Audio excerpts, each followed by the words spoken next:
Talks Corner, Richard Sherman was accused of posting critical comments about the activist King Noble of the Black Lives Matter movement on Noble's website.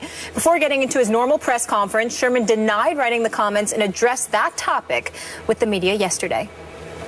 I think the issue at hand needs to be addressed internally and before we move on, because from personal experience, you have living in the hood, living in the inner city, you deal with things, you deal with people dying, dealt with a best friend getting killed, and it was two 35-year-old black men, and wasn't no police officer involved, wasn't anybody else involved, and I didn't hear anybody shouting Black Lives Matter then. And I think that's the point we need to get to, is that we need to deal with our own internal issues before we move forward and start pointing fingers and start attacking other people. We need to solidify ourselves as a people and deal with our issues, because I think as long as we have black on black crime and black, one black man killing another, if Black Lives Matter, then they should matter all the time. You should never let somebody get killed. That's somebody's son, that's somebody's brother, that's somebody's friend. So you should always keep that in mind. Powerful. Meanwhile, Tom Brady was also asked about off-the-field issues, and Brady addressed the subject of Donald Trump running for president. Speaking of guys who like winning, you still have the Trump hat up there. He loves winning. Have you talked to him at all? And do you have any advice for his big debate tonight? No. That was a nice keepsake, so it could be a nice piece of memorabilia he sent me. He's a guy who likes winning like you. You think he's got what it takes? I hope so. That would be great. Be a putting green on the White House lawn, I'm sure of that. Gentlemen, how do we feel about athletes letting their voice be heard on social and political issues, Stephen A? Well, I think it all is contingent on your level of intellect or your level of ignorance. If you know nothing, I'd rather you be quiet, because you don't know anything, so why open your mouth and let the world know you know nothing?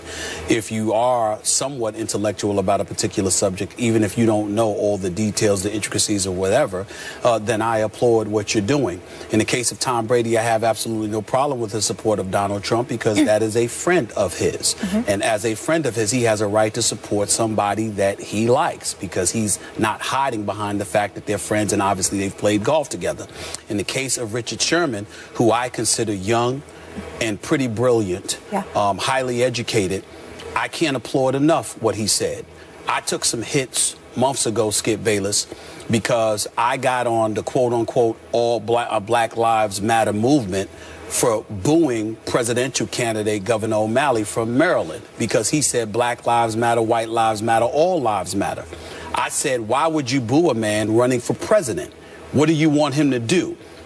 Ingratiate himself to 12 to 13% of the population at the risk of alienating anywhere from 66 to 83% of the population? Is just not smart on the part of a president. It's a presidential candidate. It's a numbers game. You have to be knowledgeable about that.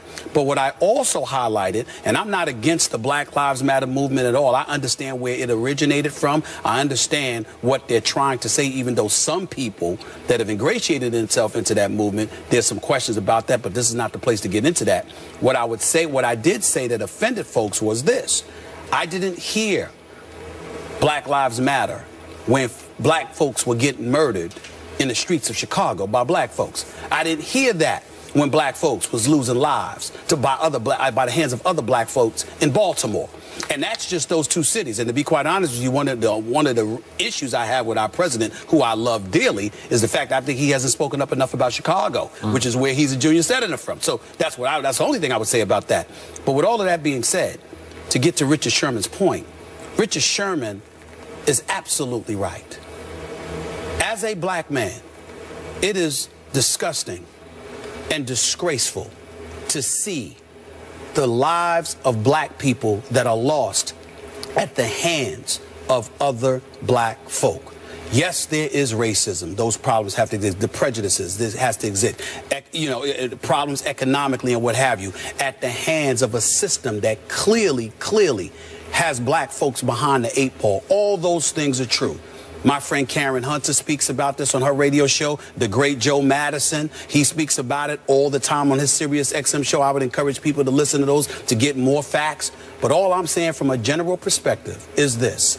no matter what problems exist in the United States of America when it comes to black people, and that includes racism, which has not gone away, in my opinion, it is nothing compared to black folks out here getting killed by black folks. It has to stop. There needs to be attention drawn to that. And Richard Sherman bringing that up, to me, was incredibly powerful, conscientious, thoughtful, and more importantly than anything else, absolutely, positively true. I applaud that brother for saying what he has to say. It's not to say that other people can't do their part.